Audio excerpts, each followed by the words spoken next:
Hello friends. आज हम लोग देख रहे हैं क्लास 10th के फिजिक्स, जिस चैप्टर का नाम है प्रकाश का परावर्तन। यह बुक जो है क्लास 10th के भारतीय भवन पब्लिकेशन का यह बुक है, जिसके सबसे पहला चैप्टर का ऑब्जेक्टिव अति लघुत्तरीय साथ ही रिक्त स्थान वाले क्वेश्चन को इस वीडियो के माध्यम से लिए हैं। जिसमें सबसे पहले देखिए कहता है प्रश्नावली हो गया, ये आपका वस्तुनिष्ठ प्रश्न है, जिसमें सबसे पहला कहता है सही उत्तर का संकेताक्षर क ख ग या घ लिखे। पहले जो है सही उत्तर कौन होगा इसका, तो सबसे पहले क्वेश्चन देखिए, पहला नंबर है, कहता है समतल दर्पण द्वारा बना प्रतिबिंब होता है। समतल दर्पण द्वारा बना प्रतिबिंब होता है, तो याद रखिएगा समतल दर्पण द्वारा बना प्रतिबिंब हमेशा आभासी अर्थात काल्पनिक होता है। साथ ही वस्तु के बराबर प्रतिबिंब होता है, अर्थात वस्तु का जितना बड़ा साइज होगा उतना ही बड़ा साइज प्रतिबिंब का होगा। तो इसका आंसर हो जाएगा ख नंबर ऑप्शन, काल्पनिक प्रतिबिंब। दूसरा क्वेश्चन कहता है परावर्तन का कोण होता है। पहला ऑप्शन देखिए, कहता है आपतित किरण और दर्पण की सतह के बीच का कोण। दूसरा कहता है आपतित किरण और दर्पण की सतह पर खींचे गए विलंब के बीच का कोण। तीसरा कहता है ग नंबर परावर्तित किरण और दर्पण के सतह के बीच का कोण। तो सबसे पहले यहाँ पे आप समझिए, ये कोई समतल दर्पण है और ये आपतित किरण है, ये परावर्तित किरण हो गया। ये ले लीजिए आपका हो गया अभिलंब। तो यहाँ देखिएगा ये जो परावर्तन कोण जो होगा वो होगा परावर्तित किरण। ये परावर्तित किरण और दर्पण की सतह पे जो खींचे गए विलंब होगा उसके बीच का ये कोण होगा। तो इसके साथ ये हो जाएगा घ नंबर आंसर इसका हो जाएगा। इसके बाद तीसरा क्वेश्चन कहता है, तीसरा क्वेश्चन है प्रकाश के परावर्तन के कितने नियम है। प्रकाश के परावर्तन के मुख्य दो नियम है, दो ही नियम है ही। इसका हो जाएगा ख नंबर आंसर। क्या हो जाएगा? ख नंबर आंसर हो जाएगा। तो ये दो नियम कौन कौन से हैं हम बात करेंगे। तो पहला नियम है आपतित किरण परावर्तित किरण आपतन बिंदु पर खींचे गए अभिलंब तीनों एक ही समतल में होते हैं। याद रखिएगा परावर्तन के प्रकाश के परावर्तन के दो नियम है, जिसमें सबसे पहला है आपतित किरण परावर्तित किरण आपतन बिंदु पर खींचे गए विलंब तीनों एक ही समतल में होता है। और दूसरा जो नियम है वो है आपतन कोण बराबर परावर्तन कोण होता है। आपतन कोण जितना बड़ा होगा परावर्तन कोण का उतना ही बड़ा होगा, अर्थात आपतन कोण का मान जो होगा परावर्तन कोण का मान वही होगा। तो आपतन कोण बराबर परावर्तन कोण होता है। इसके बाद हम चौथा नंबर क्वेश्चन की बात करेंगे। चौथा नंबर क्वेश्चन इस प्रकार कहता है कि निम्नलिखित में किस दर्पण द्वारा किसी वस्तु का वास्तविक प्रतिबिंब मिल जाता है। इसका हो जाएगा अवतल दर्पण द्वारा। अवतल दर्पण द्वारा किसी भी वस्तु का वास्तविक प्रतिबिंब बनाया जाता है, जबकि उत्तल दर्पण और समतल दर्पण द्वारा किसी वस्तु का जो काल्पनिक प्रतिबिंब बनाया जाता है। पांच नंबर क्वेश्चन कहता है निम्नलिखित में किस दर्पण द्वारा किसी वस्तु का आभासी प्रतिबिंब प्राप्त किया जा सकता है। तो अभी हम आपको बताए हैं कि कहता है केवल समतल दर्पण द्वारा, केवल अवतल दर्पण द्वारा और केवल उत्तल दर्पण द्वारा। तो देखिए बात करें तो अवतल दर्पण के द्वारा भी आभासी प्रतिबिंब प्राप्त होता है। ठीक है, तो इसका आंसर हो जाएगा उपयुक्त तीनों दर्पणों के द्वारा। तो घ नंबर इसका क्या जाएगा? आंसर हो जाएगा। इसके बाद देखिएगा 6 नंबर क्वेश्चन कहता है वस्तु से छोटा और आभासी प्रतिबिंब निम्न में से किस दर्पण से प्राप्त होता है। तो छोटा प्रतिबिंब होता है उत्तल दर्पण से। किससे? उत्तल दर्पण से। इसी के कारण तो उत्तल दर्पण का उपयोग साइड मिरर में किया जाता है। तो यहाँ से एक क्वेश्चन और भी याद रखिएगा कि किस दर्पण का उपयोग साइड मिरर के रूप में किया जाता है। तो आप कहिएगा उत्तल दर्पण का। किसका? उत्तल दर्पण का। नेक्स्ट क्वेश्चन की बात करेंगे। नेक्स्ट क्वेश्चन 7 नंबर इस प्रकार है, कहता है कि निम्नलिखित में से किसके द्वारा एक बिंदु स्रोत से समानांतर किरण पुंज मिल जाती है। एक बिंदु स्रोत से समांतर किरण पुंज के लिए बात करें तो अवतल दर्पण। कौन सा दर्पण? अवतल दर्पण। इसी गुण के कारण अवतल दर्पण का उपयोग जो होता है वो सोलर लाइट के जो प्लेट होते हैं उसमें किया जाता है। किसमें? सोलर स्ट्रीट लाइट या सोलर लाइट के जो प्लेट होते हैं, सोलर प्लेट, उसमें इसका उपयोग किया जाता है। 8 नंबर कहा जाता है, क्वेश्चन कहता है कहाँ पर स्थित वस्तु से वस्तु का प्रतिबिंब अवतल दर्पण के फोकस पर बनेगा। जब वस्तु का अवतल दर्पण के फोकस पर प्रतिबिंब बनाना होगा, वस्तु को मित्रों अनंत पर रखना होगा। किस पर होगा? अनंत पर होगा। तो इसका मतलब हो जाएगा इसका घ नंबर ऑप्शन आंसर हो जाएगा। 9 नंबर क्वेश्चन कहता है अवतल दर्पण की फोकस दूरी उसकी वक्रता त्रिज्या की होती है। फोकस दूरी वक्रता त्रिज्या की, याद रखिएगा, वक्रता त्रिज्या की एफ, एफ बराबर सूत्र क्या होता है r/2, r/2 माने वक्रता त्रिज्या की आधी हो जाएगी, तो इसका हो जाएगा ख नंबर आंसर आधी होती है। इसके बाद हम बात करेंगे 10 नंबर क्वेश्चन पे। 10 नंबर क्वेश्चन क्या कहता है देखिए, 10 नंबर क्वेश्चन है कि एक अवतल दर्पण में वस्तु की स्थिति फोकस और ध्रुव के बीच हो तो प्राप्त प्रतिबिंब होगा। अवतल दर्पण में वस्तु की जो स्थिति होगी, वस्तु जो स्थित होगा वो फोकस और ध्रुव के बीच होगा, तो इसका जो होगा प्रतिबिंब कहाँ बनेगा, याद रखना इसका प्रतिबिंब काल्पनिक बनेगा और वस्तु से बड़ा बनेगा, अर्थात आभासी और वस्तु से बड़ा होगा। इसका ग नंबर ऑप्शन आंसर होगा।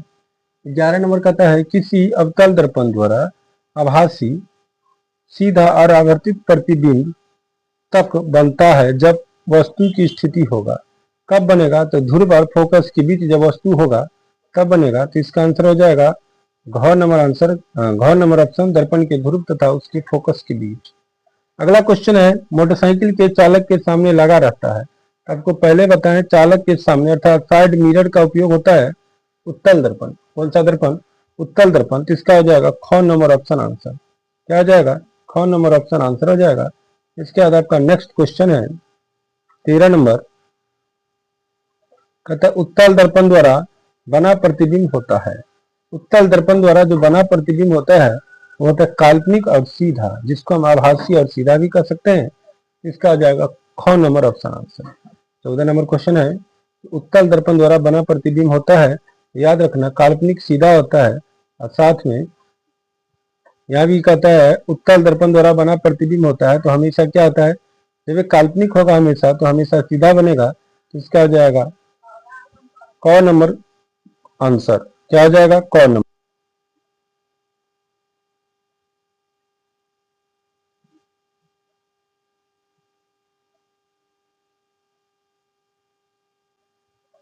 चलिए 19 नंबर क्वेश्चन की बात करेंगे। 19 नंबर क्वेश्चन कहता है एक गोलीय दर्पण द्वारा बने प्रतिबिंब का आवर्धन ऋणात्मक है तो उसका अर्थ क्या होगा। तो आवर्धन यदि ऋणात्मक है तो प्रतिबिंब उल्टा बनेगा, यदि आवर्धन धनात्मक है तो प्रतिबिंब सीधा बनेगा। यहाँ पे फिक्स है कि ऋणात्मक पूछा है तो क्या बनेगा, उल्टा बनेगा। इसका आ जाएगा घ नंबर ऑप्शन आंसर। अब इसी के साथ हम रिक्त स्थान वाले क्वेश्चन की बात करेंगे। कहता है रिक्त स्थानों की पूर्ति करें, तो रिक्त स्थान वाले क्वेश्चनों सबको देखेंगे। तो इसमें चलिए सबसे पहले हम बात करते हैं, यहाँ पे क्वेश्चन दिया गया है कि प्रकाश रिक्त स्थान में खाली स्थान में चलता है, तो प्रकाश कहाँ चलता है, सरल रेखा में। देखिए यहाँ पे आंसर है आपका क्या आ जाएगा, सरल रेखा। प्रकाश गमन करती है किस रेखा में, तो सीधी रेखा में, सरल रेखा में।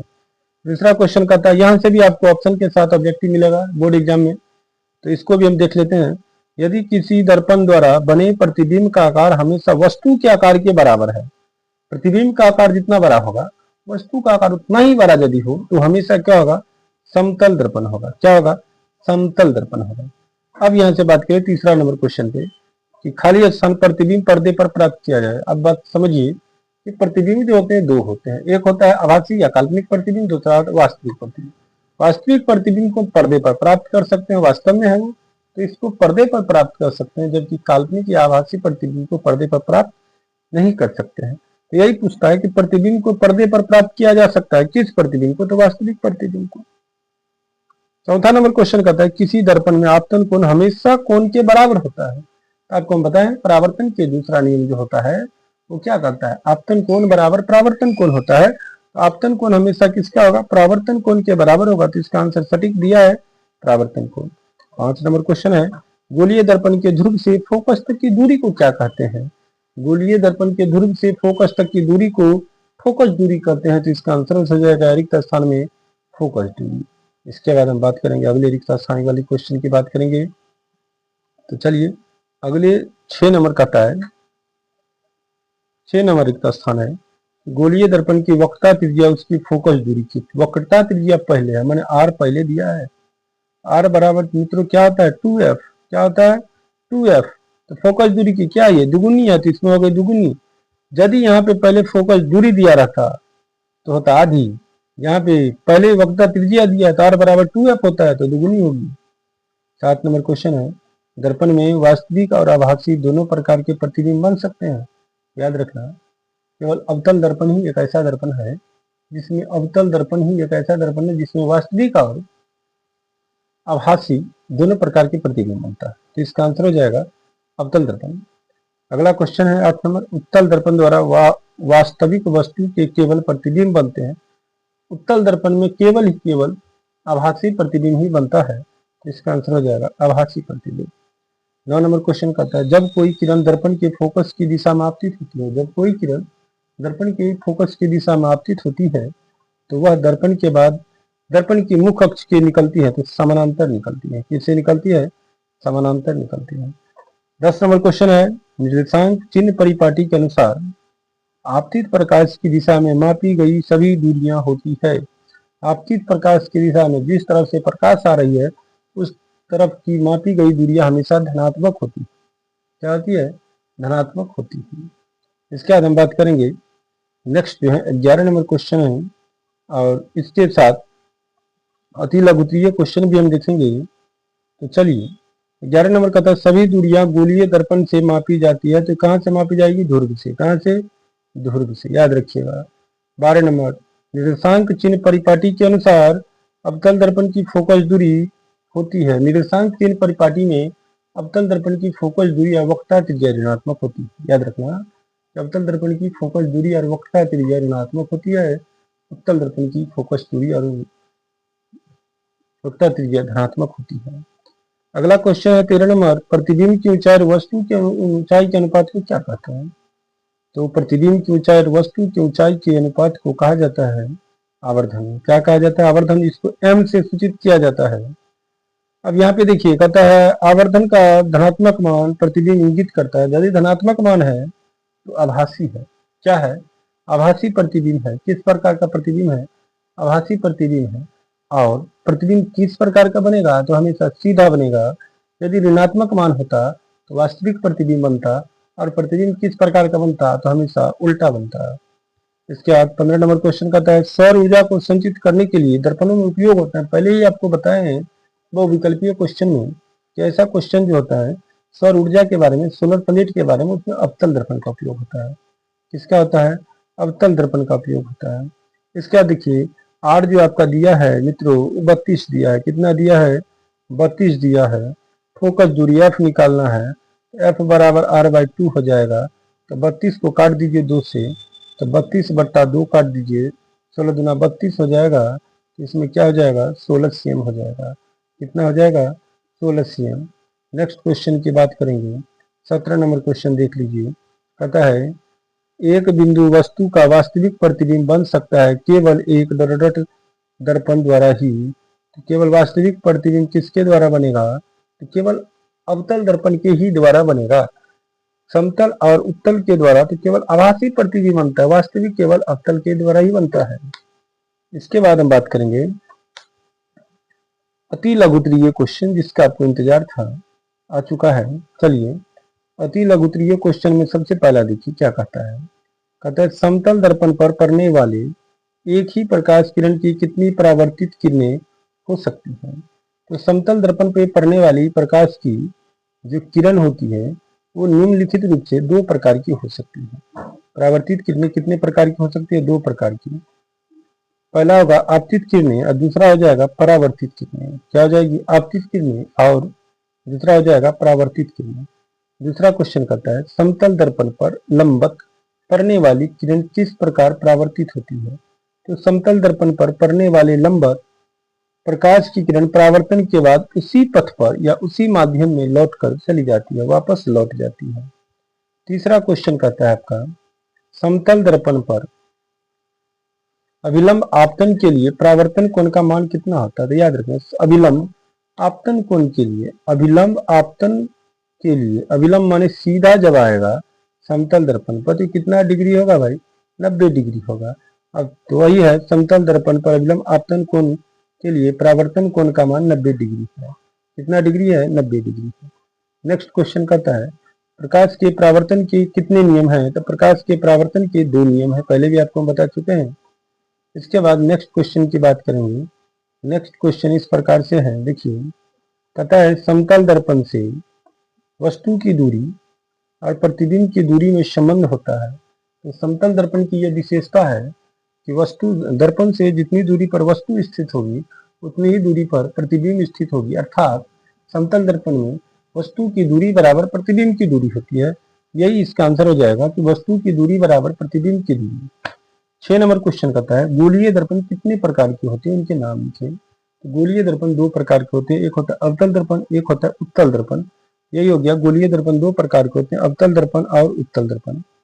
7 नंबर क्वेश्चन कहता है गोलीय दर्पण के मुख्य अक्ष क्या है। तो गोलीय दर्पण के ध्रुव से वक्रता केंद्र को मिलाने वाली सरल रेखा को दर्पण का प्रधान अक्ष या मुख्य अक्ष कहते हैं। फिर से समझिएगा, गोलीय दर्पण के ध्रुव से वक्रता केंद्र को मिलाने वाली सरल रेखा को दर्पण का प्रधान अक्ष या मुख्य अक्ष कहते हैं। इसके बाद हम बात करेंगे अवतल दर्पण की फोकस की परिभाषा। अवतल दर्पण की फोकस की परिभाषा तो कहता है किसी अवतल दर्पण का फोकस उसके मुख्य अक्ष पर वह बिंदु है। किसी अवतल दर्पण का फोकस उसके मुख्य अक्ष पर वह बिंदु है जहां मुख्य अक्ष के समानांतर आती किरणें दर्पण के परावर्तन के बाद मिलती है। किसी अवतल दर्पण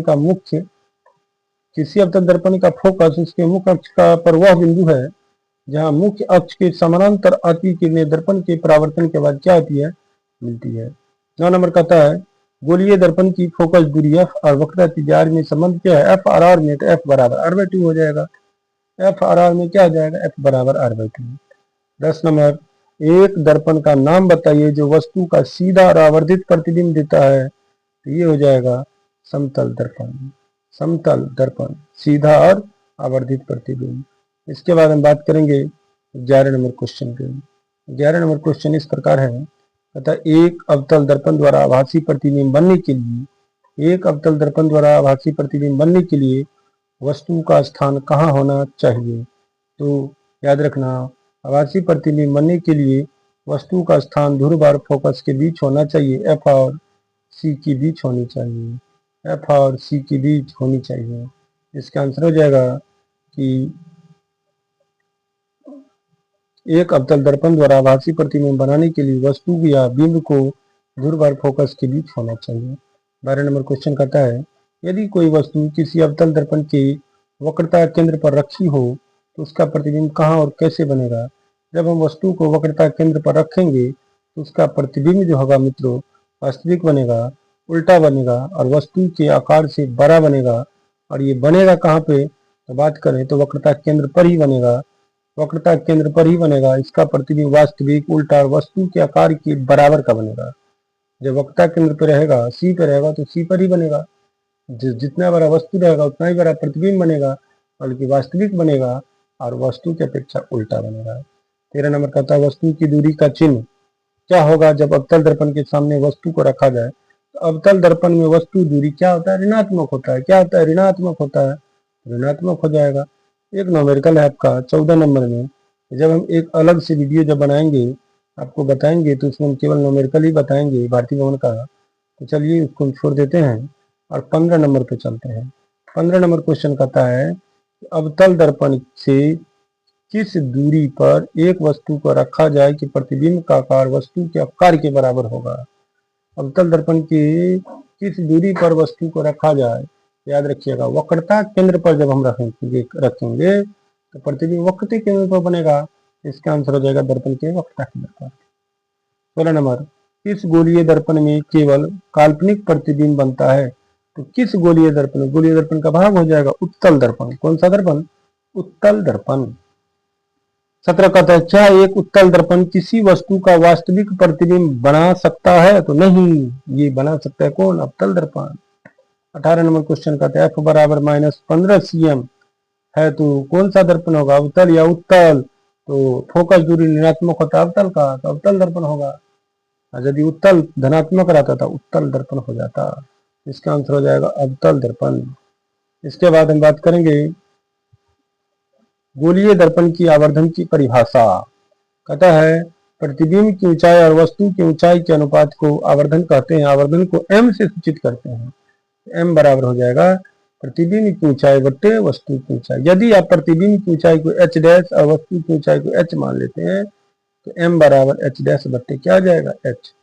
अगला कहता है आवर्धन m का ऋणात्मक मान क्या बताता है।